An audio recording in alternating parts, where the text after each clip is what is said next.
Okay, so we start with video lecture 16 and this is the part left off from the video lecture 15. The other part I have erased. Why I preserved this part is because there was a student in your class and he was writing, pointing out that there should be a 2 here and a 2 here, and a 2 here, and a 2 here. Oh, sorry, not here. It's a 2 here, and there should be a 2 here.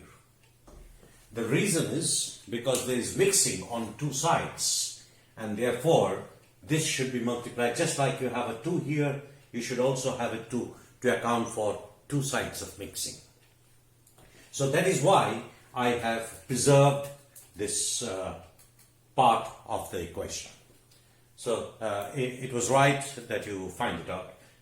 Sometimes I do make mistakes, and I think it's very important that you, when you listen to my video lectures, you derive it yourself after putting it off. And not only the equation or the assemblage that I am working on, but you can try on other assemblages. And if you do that, you will very quickly learn it.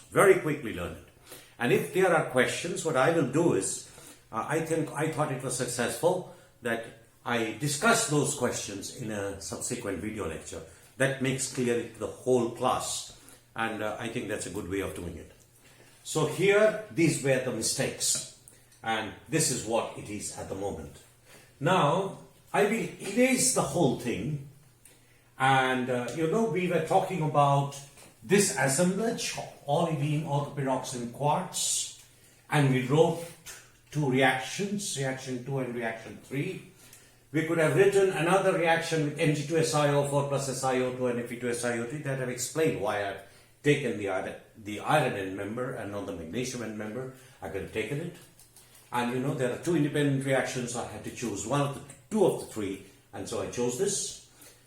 And then we wrote the equation of states for these different equations. Now, I will erase this off and write down the equations of state. Now, I might make a mistake here because I am not using anything. I may make a few mistakes here, but you can check it out and let me know.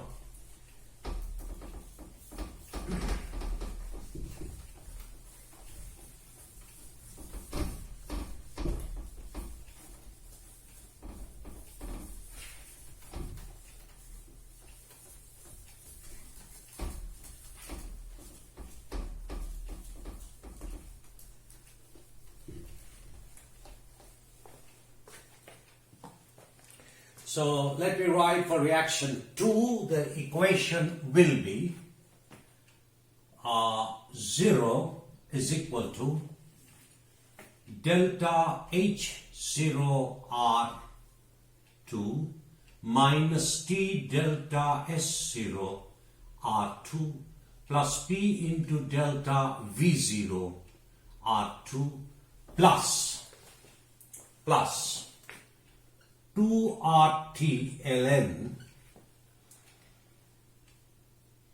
XFE OPX whole squared divided XFE OPX divided by XFE olivine. I have taken the square here as 2 plus W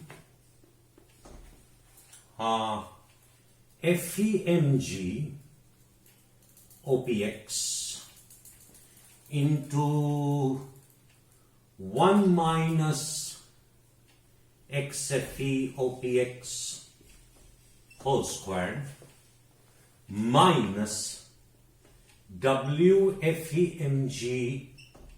olivine into 1 minus XFE olivine.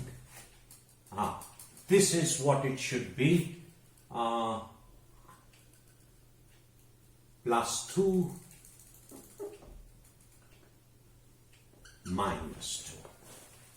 This is how it should read for reaction 2. This is how it should read for reaction 2. And for reaction 3, you please derive this and you will see it. 0 is equal to del H0 R3 now minus T del S0 R3 plus P into delta V0 R3 plus 2RT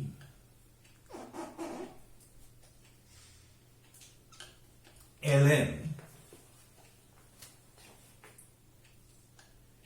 XFE by XMG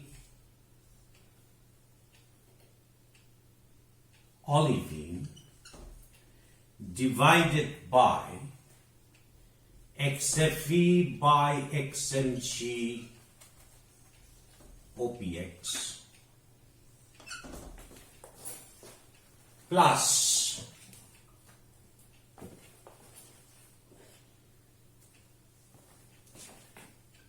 2W FEMG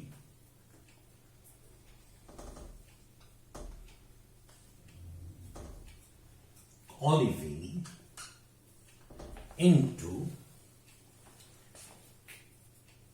XMG olivine minus XFE olivine minus 2W FEMG OPX into XMG OPX minus XFE OPX. I think this is correct. I'll erase the other part so I don't remember. Just give me 1 minute so I will check that.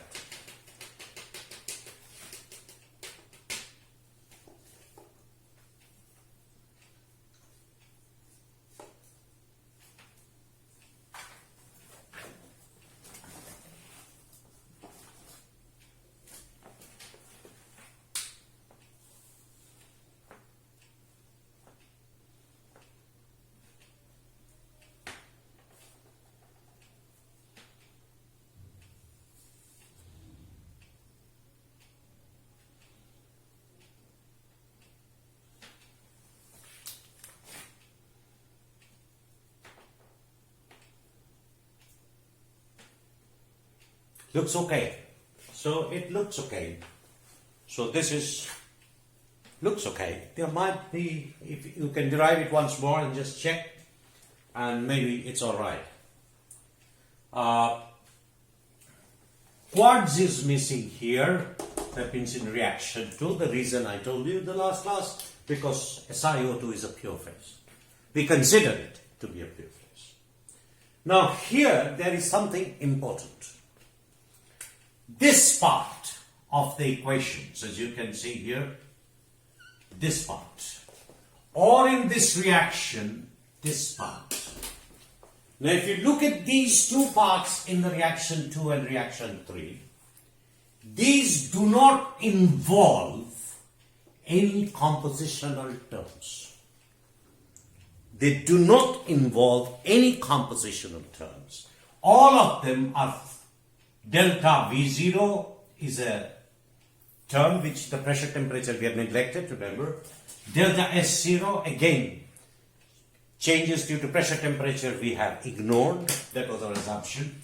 So this part of the reaction essentially is, for both the reaction is part, if the pure phases, if the phases were pure phases, if the phase components, all of them were pure, then this is what would have happened. This is exactly what would have happened. Now, if we go to this part, you can see if we go to the other part now, that is how I have written it. this part and this part. You can see there are no W terms in these two parts. So these essentially take into account the energy exchange of ideal mixing. Both in this and in this, it is the part of ideal mixing compound. And if you take this part and you can take this part, then this is what comes out from the excess mixing. That means the mixing over and above ideal mixing, which could be negative or positive, it does not matter. Remember, that would depend upon these factors, W factors. So these are the three parts of any equation of state. The first part obviously deals if the phase components were pure. The second part always deals with if the phase components were behaving as ideal solutions, which means there was no excess mixing parameter. And the third term, all of this take into account non-ideal mixing or excess mixing terms. So these three components together form the equation of state. So once you look at a thermodynamic equation, you know what it means. Now, a few small things that I will tell you before I move into other aspects. Here, the parameters that, if you are dealing with such equations, the parameters should already be known. Known means these are thermodynamic parameters which are known either from experiments or from calorimetry or from theory. And I will give you a paper to read, and I will ask you to derive the equation. It's a very small paper of 4 pages. So this week I will take 2 lectures and I will give you the citation of that paper, and you please read it and please try to understand the paper. It's a 4-page paper, but a very famous paper on biotite garnet exchange, and there are certain equations derived. And I want you, there are compositional tables, I want you to use your brain and derive this equation using linear regression fit. How do you do linear regression fit? That I leave it to you, because most Excel spreadsheets can do it. So I leave it to you. I could have given the equations, but I'm sure all of you should try to do it. That should be lecture 17, but I will not give lecture 17 for today. I will give you that paper. Wait a minute. So that is why it's very important that you understand what I am trying to tell you. This is if the phase components were pure.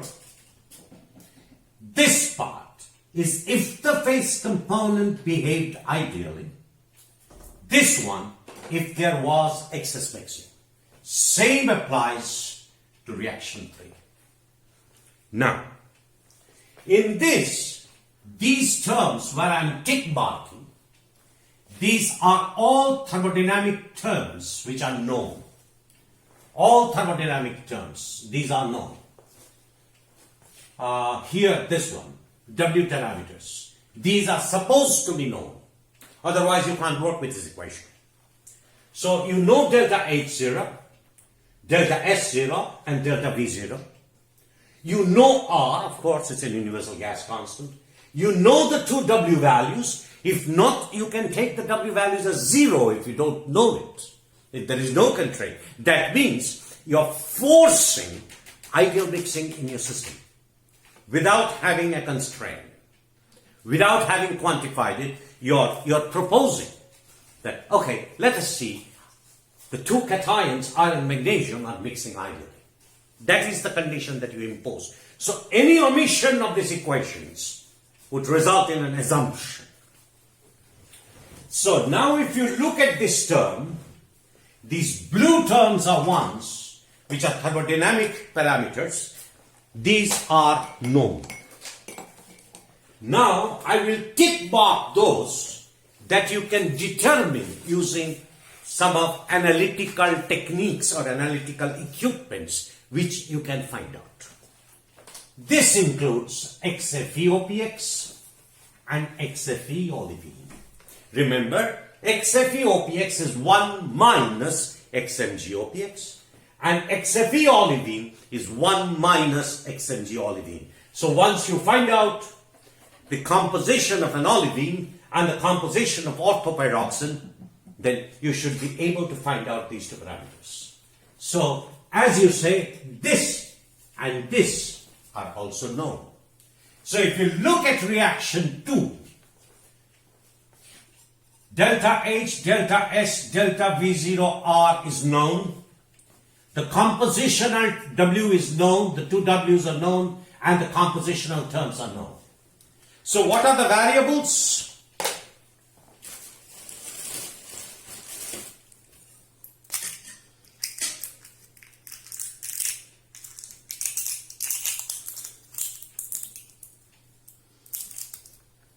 So what are the variables? Temperature and pressure. Temperature, so the variables are pressure and temperature. All other parameters, you know, the thermodynamic parameters, either theoretically or experimentally, and the compositional parameters, the intensive variables, mole fractions, etc., these you have found out from an analytical equipment. So in this equation, pressure and temperature are the only unknowns. Now, if we go to the next expression, once again, these are known. These are known. These are known. All these parameters are known. Also, these parameters, XFE, XFE, XFE, XFE, XFE, XFE, all these parameters are known. So again you're left with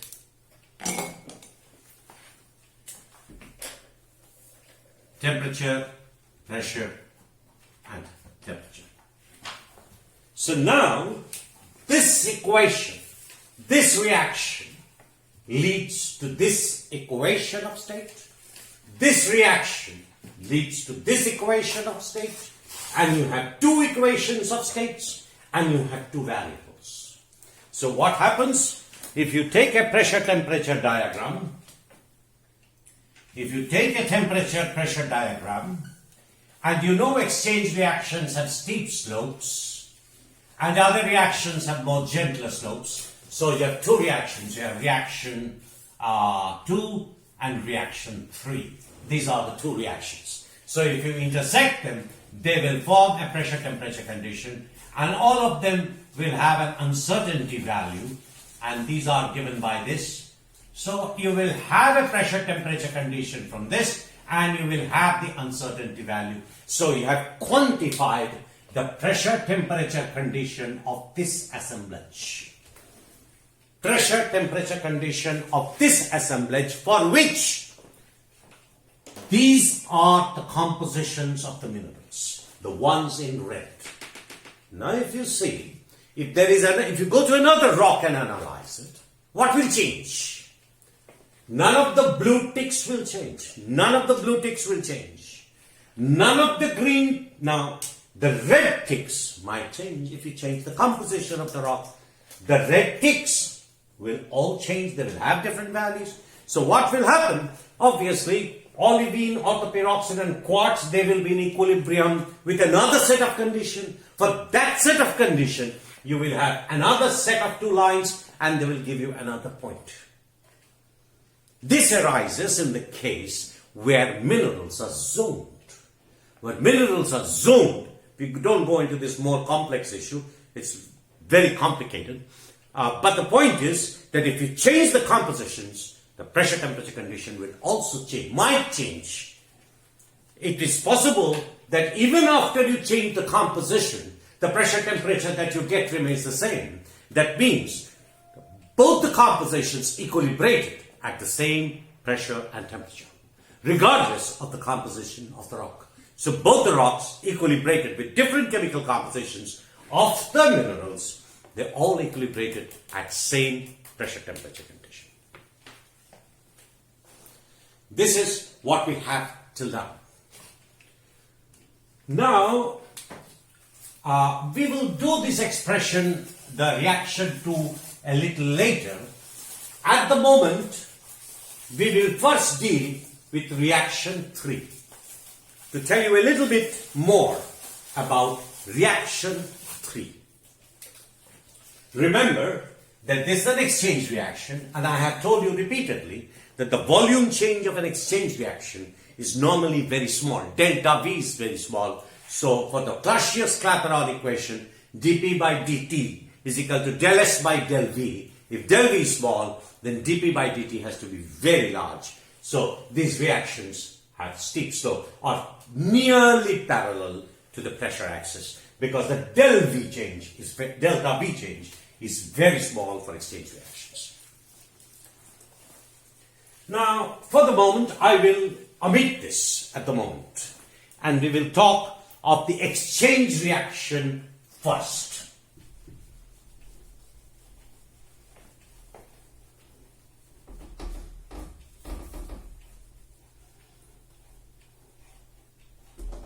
Right.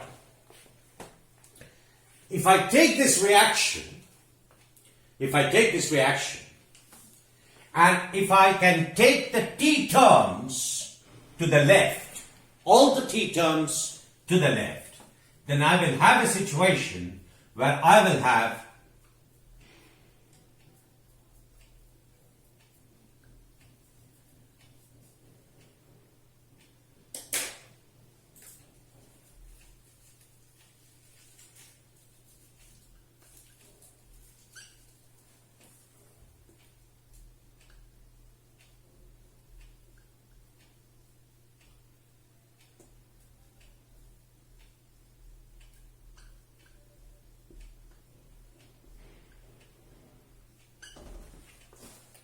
I have taken this term to the left and this term to the right. So on the right hand side of the reaction, I will have these terms.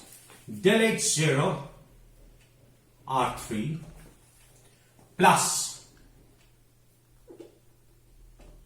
P delta V0 R3 plus this term. I will take the 2 out here, and I will write W FEMG olivine into 2x, or I could have written it other way. I could have written it 2x Fe olivine. Now you see why I write 1 minus 2x Fe olivine, because xmg is 1 Fe minus x Fe, so 1 minus 2x Fe. I could have also written 2x mg minus 1. It's the same. 2x mg minus 1, because x Fe is 1 minus x mg. So if you reverse it, it will be 2x mg minus 1. So, and here minus W FEMG OPX is equal to 1 minus 2x Fe OPX. This is what I get from the expression. So I have taken the t out and I have taken this part of the equation. This is for reaction 3. Now for this, then we can write T is equal to, if I now put it as the denominator, then you have delta H0R3 plus P delta V0R3 plus 2 WFEMG olivine into 1 minus 2x Fe olivine minus WFEMG OPX into 1 minus 2x Fe OPX.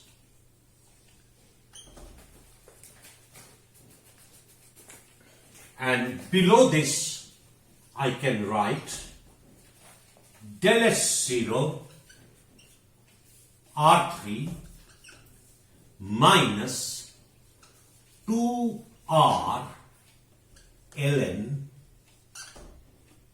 XFE by XMG olivine divided by XFE by XMG OPX.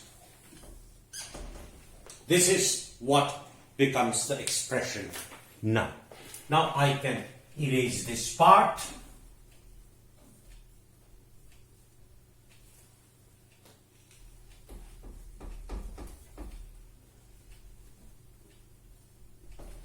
This is the expression that you get. Now once again, I will repeat this. These three terms do not involve any compositions. Remember, they are parts of if the phases were pure. This part of the diagram is where you call it ideal mixing, if there was. Okay, the lights have gone off. We will see what happens next.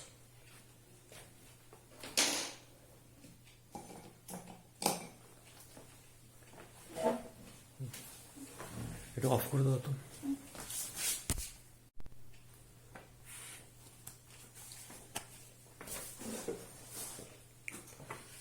So the lights are back again, and we can start. Right. Now, this is how the expression is written. Now, you must remember one thing here. On the right-hand side, there is no temperature. Temperature, T, only comes at the left-hand side.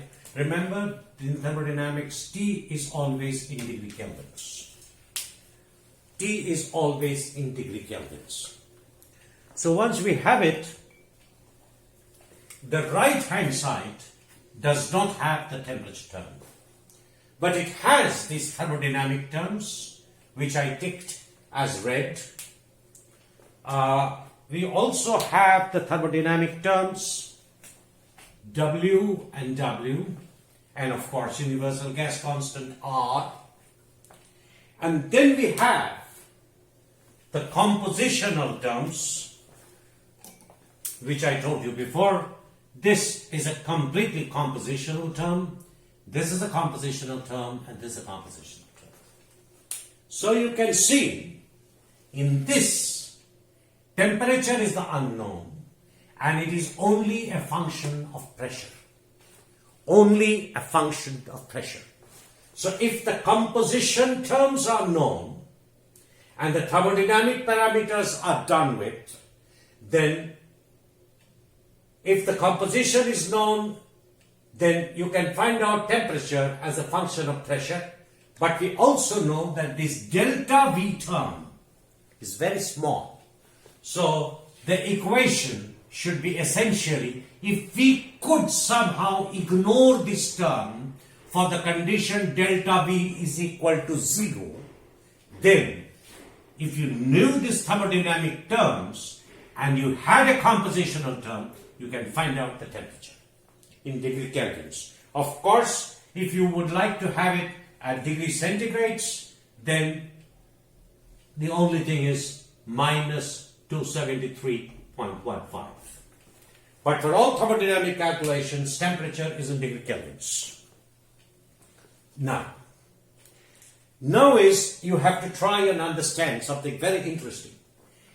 This is this part. Under the third bracket here, in the numerator. This is the energy consideration due to excess mixing. Right? Excess mixing. If, let's take a case, we take the situation of ideal mixing only. Ideal mixing only. Now this can arise if WFEMG olivine is equal to WFEMG OPX is equal to 0. This is one condition. That means each of these binaries, FeMg in olivine and FeMg in orthopyroxene, they individually behave ideally. This can happen because of this, where these two terms individually are equal to 0. That means each of orthopyroxene and olivine behave ideally. This is one possibility. The second possibility is that both of them are non-ideal. That means WFeMg olivine is not equal to WFeMg OPX and are not equal to 0, then it means that none of these mixing terms are individually ideal. They are not ideal.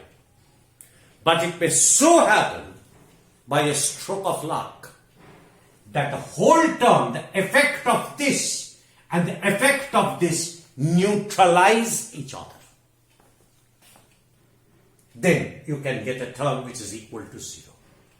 I repeat, this term can become 0 if WFeMg olivine equal to WFeMg OPX is equal to 0. That means individually, iron magnesium mixing in olivine, iron magnesium mixing in olivine are ideal individually. Or this is valid, where FeMg mixing in orthopyroxene is non-ideal, FeMg mixing in olivine is not ideal, but the sum total of this term vanishes. That means non-ideality in orthopyroxene cancels the non-ideality in orthopyroxene. Then also you can neglect this term, which would mean that the whole thing now boils down to ideal mixing, because the non-ideality effect is taken out, is thrown out of the window, is just thrown out of the window. So for our case first, I will write this expression somewhere where we can use it later on. I will write down this expression so that we can introduce it at any other time. This term, we keep it as such.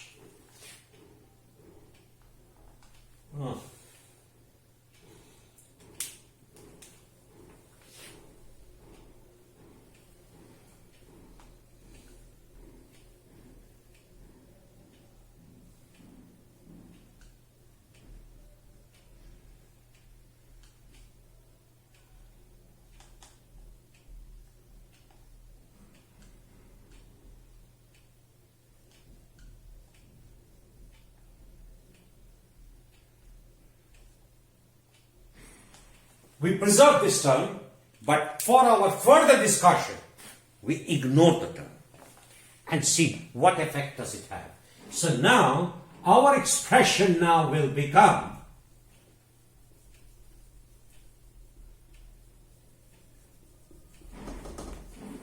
this is our expression now. So I will just write this so it looks a little more decent than what it is.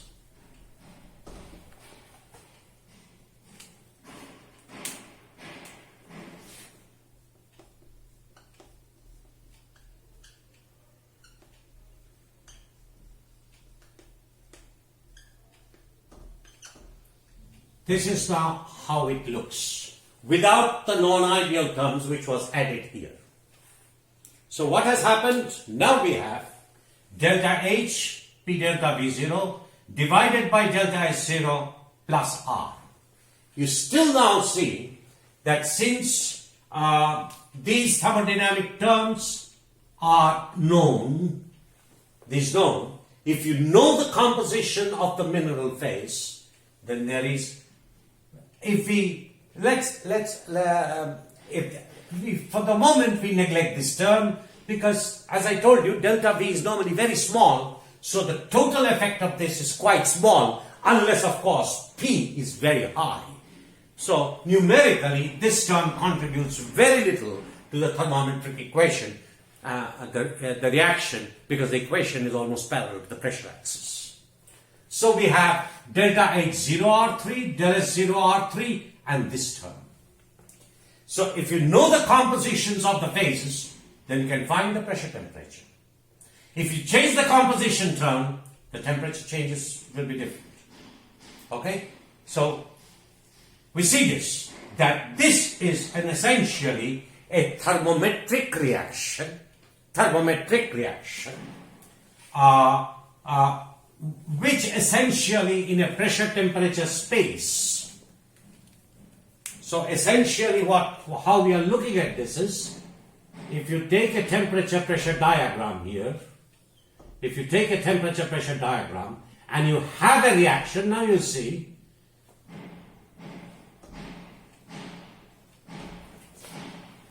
if I take a particular value of this, then I will get one temperature. So for a particular, I will refer to this term, this term here. I will refer to this term as KD ideal. This term as KD ideal. So here, for a particular KD ideal term, say, if you take a particular value of K ideal, you should get a particular temperature. For another KD ideal, you will get a temperature. Another KD ideal with temperature. So essentially, thermometric expression is moving across the PT space with a slope which is almost parallel to the pressure axis. That is how the equation can be looked after.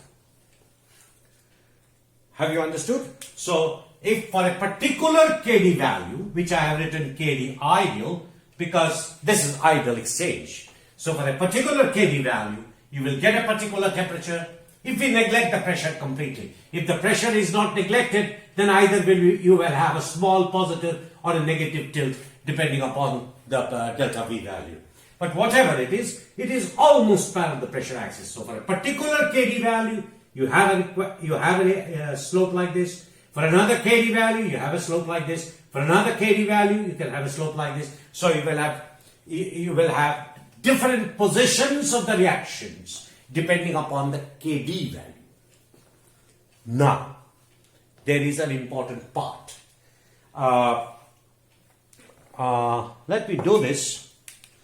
I will rewrite this expression, and you will get it how I'm writing it. And I remove this d degree centigrade, so I keep this as Kelvin.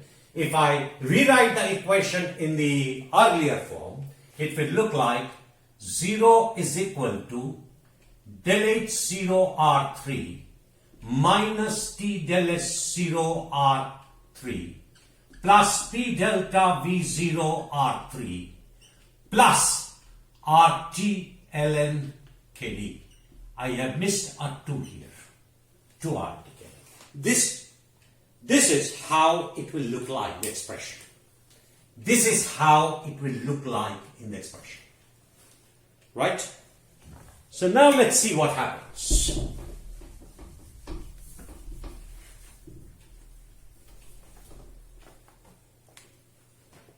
So now I write, how did I write? Okay, I've forgotten it. So I can write ln KD is equal to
This is how it looks like. What I have done is, I have taken this whole term to the left with a negative sign and divided it by 2RT. And if you write down the ln kd value now, not ln here, kd. This is kd, not ln kd, because I have taken the exponential of that term. So now if we do this, then kd was, if I'm not wrong, I have erased it. So kd was xfe by xmg OPX divided by xfe by xmg olivine is equal to exponential minus 1 by 2RT into delta H0 R3 minus T delta S0 R3 plus P delta V0 R3. This is how it would look like. Now, I think the derivation is fairly simple. So, once again, I take this term to the negative, divided it by 2RT, and then, so that is this term, and then took the exponential, so I get the kd here, as exponential minus 1 by 2RT, and this term, which I have again broken it down to the original definition of kd. I have to write ideal here, kd ideal, and I've written it this way. And if I write it one more step, which is easy to understand, xfe mg OPX is equal to xfe mg olivine into exponential minus 1 by 2RT into delta H0 R3 minus T delta S0 R3 plus P delta V0 R3, and then a third bracket, and then this bracket. So I can write it in both ways. Right? Now, just concentrate on this equation. On this equation, there is no compositional term on the right hand side. No compositional term on the right hand side. There are temperature here, and the pressure term. And you know that this pressure term contributes very little. Let's say insignificantly for low pressures, for exchange reactions. So this term contributes very little. So what happens essentially is this ratio, look at this ratio, this is Kd, is this ratio, if you put in a particular temperature value, this is a constant. For a particular temperature value, this part is a constant. Have you understood? That's a very important point. Taking that P del V term should be very small at low pressures for exchange reactions. At not very high pressures. At high pressures, the P term starts to become very large, so the total composite effect starts to become larger. But for generally lower pressures, this, for a particular temperature, this exponential term is a constant. If this is a constant, then look at this. That means this ratio is a constant. The ratio is a constant. This ratio is a constant. It is not that orthopyroxene and olivine should have an unique value. No, it does not mean that XFE, XMG is 1 minus XFE, and here XFE olivine means 1 minus XMG. It does not mean that the compositions of the two are independently constant. It does not mean. It means their ratio is a constant. So for a particular temperature, this is a constant. Therefore, this means this ratio is a constant. They are not independently constant. Right? Remember, we have ignored non-ideality or excess mixing terms. So, if I do this, I have taken from the denominator here, I have taken it here. So, for a particular pressure, pressure effect is small. For a particular temperature, this is equal to this into a constant for a particular temperature. Which means to see, if you have a straight line equation like y is equal to mx plus c, if your x here is xfe, your x here is xfe by xmg olivine, and the y here is xfe by xmg opx, then there is no c,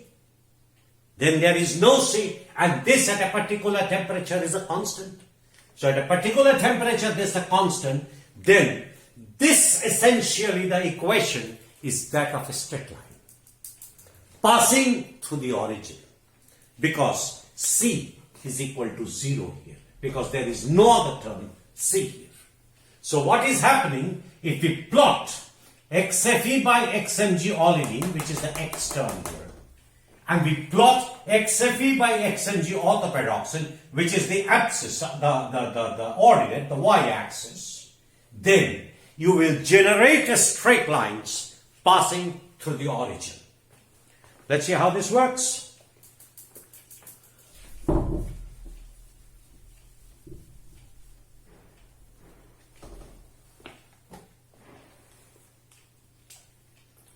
So now I take a diagram here and I plot xfe by xmg olivine and xfe by xmg orthopyroxene. Then for a particular temperature value T1, you will have a straight line equation passing through the origin. So if you change the temperature to T2, you will also again have another reaction, and you will have T3. And you can have numerous lines depending upon your temperature values. Have you understood? In this type of a scenario, if you put a particular temperature value, then this should give you a straight line equation passing through the origin where C is equal to 0. So what will happen is, if you plot this two at a particular temperature, xfe by mg olivine xfe, they will derive a straight line. Which means now, if you look, that say for example, you have a rock where xfe by xmg olivine is here. So that means for that rock at T1, xfe by xmg orthopyroxene will be here. This will be the value of xfe mg orthopyroxene. But if you took another rock with xfe by xmg olivine here, then the xfe by mg orthopyroxene should be here. If they have equilibrated at the same temperature. If they have equilibrated at the same temperature, they will have this type of a relationship. Now you see the corollary effect of this. Now,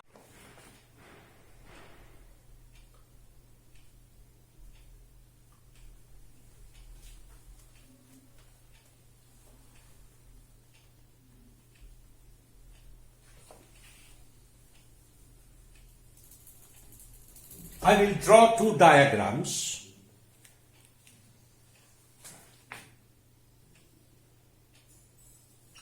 This is also the same, xfe plus xmg olivine. divided and here XFE by XMG OPX. So I have a coexisting olivine and orthoperoxide. In one diagram, say I go to a particular place, a particular area, and I collect rocks with orthopyroxene and coexisting olivine, and I plot their compositions. So in one area, the compositions plot like this. The compositions of FAMG coexisting, olivine and orthopyroxene, plot like this. And in another diagram, it plots like this. Have you understood? Now here you see,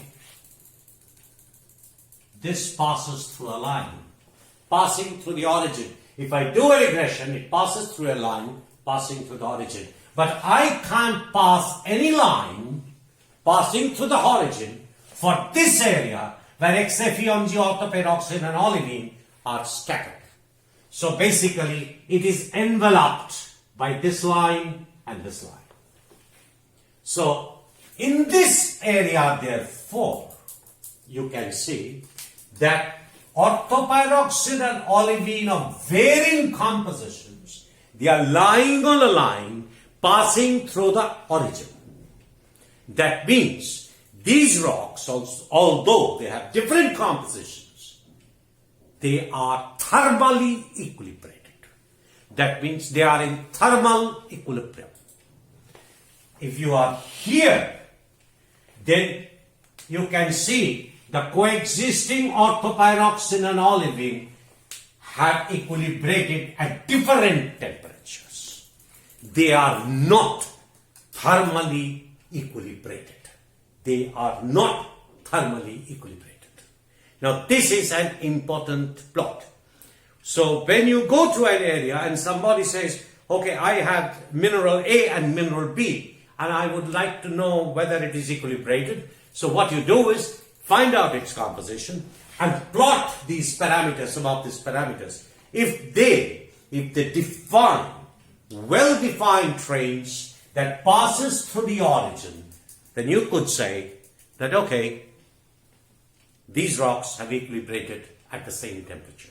This was a good test that the rocks equilibrated at different temperatures, although independently they have different compositions, but they have equilibrated at the same temperature. Here, they have not equilibrated at the same temperature. There could be many reasons for it. But for the moment, they are not giving you a thermally equilibrated assemblage. This is important. But remember, the important point here is that this is valid if you take ideal exchange. If you take ideal exchange and no ideality is taken into the consideration. So that is a very, very important part of thermopyrometry. To find out the temperature, you can use a software and find out the temperature. It's good enough. But the point is, it's best to take the compositions, take a graph, plot them on a point, put it on Excel spreadsheet, and see whether they pass through the center. Assuming them to be ideal exchange, they can pass through the center. But for non-ideality, this will change. Okay, we will take that up in the next lecture. Right, thank you.